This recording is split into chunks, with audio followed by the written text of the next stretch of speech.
Joe, exciting times heading up for a World Cup. What's the realistic expectations and hopes for this trip? Yeah, so for us, and we've just talked about it this morning, just around our, really staying focused on our process goals, because, if we stay too focused on outcomes, there's a certain degree we can't control that with the opposition. So actually really focusing in on what we've been doing around our ruck and our speed of ruck and our defence and our collision dominance, which was so much better against Wales. So we're very much making sure that we stay focused on our process goals, because then the outcomes will look after themselves. Is the quarterfinals a realistic prospect? Yeah, most definitely.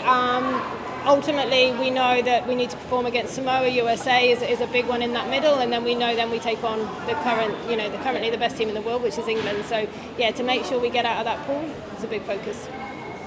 On the news about Charlotte Caslick injury, at what stage did you guys make the call that she wouldn't fly for New England? We made it right at the end of last week. Look, we wanted to give her the best possible chance to join us at the World Cup. So we made the call late.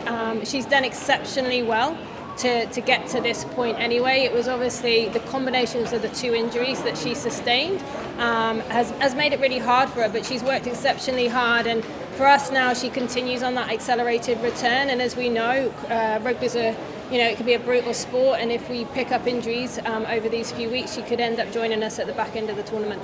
Just on that, at what stage would that be realistic in terms of if an injury was to come, would that be a quarterfinal or semi-final? Well, we know she's definitely not fit for the first two pool games, and then England would be a push, so it would be definitely kind of the end of the pool quarterfinals.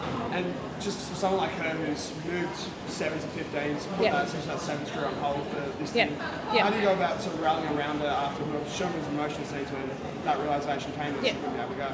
Yeah, look, I really feel, as do we all, for Charlotte, because we know what a brave decision it was. She fully embraced the 15. She threw herself into it wholeheartedly, and I have so much respect for her for that. And I hope that this isn't actually the end of her 15's journey, and we still get to see her later on. Do you hope she'll make it to the quarterfinals? Do you hope that she'll be joining you in camp? That's what we're hoping for. She continues on an accelerated return. Obviously, she's not within the 32, so an injury would be, for her to join us. But if she continues the way she is and how hard she's working, then yes. On Manila coming in, 18 years old, potentially debuting at the World Cup. What makes you feel that she's ready for that potential bright stage?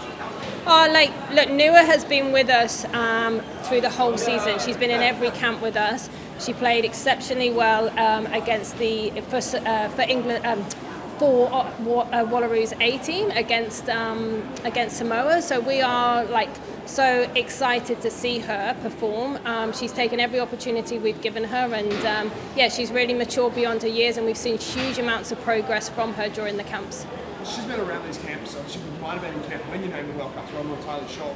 What's that duality like of having her around, having to tell her, look, you missed out on the World Cup, to then give her that good news of you're in there? Yeah, it's been a real roller coaster for her, because she's missed out before, and then she's come in as injury replacement, so it's been a roller coaster. But how she's managed that has been exceptional. And I always said to her, look, I see you potentially, even if kind of a few months back, if there's any injuries, you are in, and stay ready. And she's done that, and it was excited to be able to give her the call to come in. And that sort of this break period when it's been between that game in North Sydney to now, what do you do as a group just to sort of keep fresh and keep sort of that positive momentum rolling before that first game next Saturday? Yeah, so we've had our reviews this morning. We reviewed the Wales test matches, and we said, look, we can't afford to have kind of second chances in the World Cup. So that second performance against Wales, as good as it was, we need to go, what did we do that week? What were our processes, right? We need to make sure we're replicating that. So being able to get out into England earlier helps us to be able to get over jet lag, to be able to then hit the ground running. And just for you, potential final time in Australia. Australians saw you wearing Wallaroos colours as coach.